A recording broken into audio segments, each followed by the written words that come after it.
السلام علیکم ناظرین کرام، میں عامر ناصر بختیار فری عملیات کی طرف سے آج آپ دوستوں کی خدمت میں ایک بار پھر حاضر ہوں۔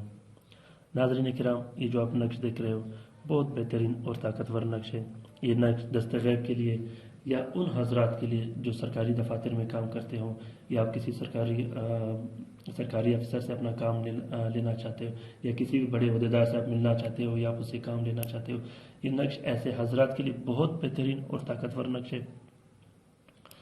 ناظرین کرام، یہ جو نقش آپ کو دکھائی دے رہا ہے یہ خصوصاً دستغیب کے لیے، اگر آپ کو مفلسی ہو، تنگ دستی ہو، آپ کا کاروبار رک گیا ہو کالا جادو کی وجہ سے، نظر بد کی وجہ سے، یا بھی ایسے جناتی شیطانی شرارتوں کی وجہ سے، ایسے حضرات کے لیے اس طرح کے نقوش بہت ضروری ہوتے ہیں۔ یہ بہت بہترین اور طاقتور نقش ہوتے ہیں۔ آپ اس نقش کو روز جمعہ بعد نماز فجر لکھ کے ایک نقش آپ اپنے پاس رکھیں اور دوسرا نقش آپ پھلدار درخت پہ لٹکا دیں۔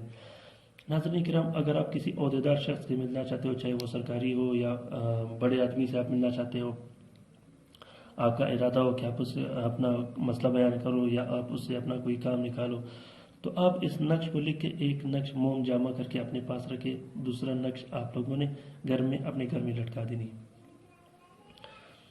ناظرین کرام، یہ نقش آپ لوگوں نے نیلے سیاہی اور عرق گلاب سے لکھ دینی ہے۔ خصوصاً مجھ سے ایسے لوگ رابطہ کرتے ہیں جن کے پاس مشک و زعفران نہیں ہوتے، میں انہیں یہی کہتا ہوں کہ آپ لوگوں نے اس نقوش کو نیلے سیاہی یا عرق گلاب سے لکھ دینی ہے۔ یہ خصوصاً ان حضرات کے لیے بہت بہترین نقش ہے جو میں نے آپ لوگوں کو بتایا، طریقہ کار بھی میں نے آپ لوگوں کو بتایا، بہت بہترین اور آسان نقش ہے۔ یہاں سے آپ لوگوں نے سٹارٹ لینی ہے الوکیل، پھر یہاں آتے ہوئے آپ لوگوں نے اس طرح کی فلنگ کر دینی ہے۔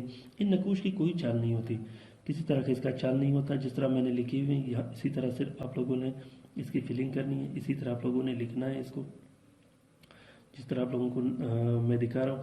پھر یہاں آتے ہوئے جیسے یہاں میں نے لکھے ہوئے سیم اسی طرح آپ لوگوں نے لکھ دینی ہے۔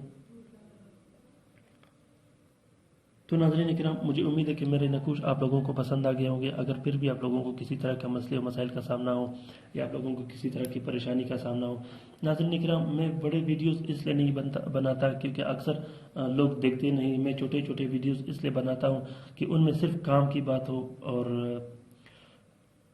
کوئی ایسا اس میں مسئلہ نہ ہو کہ میں لمبے ویڈیو بناؤں 10-15 منٹ کے اور میرے ناظرین یا میرے سبسکرائبر یا میرے ویورز کو مشکلات کا سامنا ہو۔ میں چھوٹے مختصر ویڈیوز بناتا ہوں، اس میں سمجھاتا ہوں۔ اگر پھر بھی انہیں سمجھ نہ آئے تو انہیں کوشش کرتا ہوں کہ فون پہ یا واٹس ایپ پہ اپنے نقوش کے بارے میں سمجھاتا ہوں۔